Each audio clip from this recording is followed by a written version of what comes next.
зиялы қауым дегендің критериялары қандай аға? Біріншіден патриот болу керек. Өліп жатса да қалғысын өлу керек. Онсыз ешқандай ғалым емес. Ондай адам бар ма бізде? Табылып қалар. Даяланып жатқандар бар шығар. Әйтпесе қалып қылып тұра алмаймыз. Ал мен сізге айтайын, осы көгілдір экран арқылы бір жерде мен айттым да. Осы біздің қазіргі маңайымызда жүргендердің көпшілігінің бетінде маскасы бар секілді көрінеді маған. Маска ғылымға кетіп қалды ғой. Ал ендеше. Маска билікте де кетіп қалды ғой. Жаңағы сіз айтып отырған көркем мінез, маска үйлеспей тұр ғой.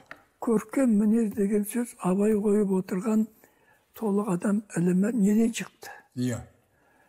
Патша үкіметі бізді тобырға айландыратын болды.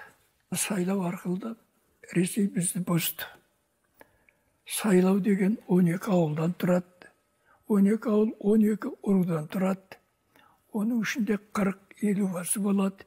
210 басы болады. Партияны қоздырады. Бірімен бірі шатысады. 250-де штат болады. Соны алып қалу үшін жан салады. Аш итке сүйек тастағандай. Сүйекті лақтырсаң, олар бәрі тұрмайды ғой, анау жесін деп. Өліп тұрып. Содан барып біз бұзылдық. Біз бұзылған халықпыз мінез құлқы. Соны Абай көрді.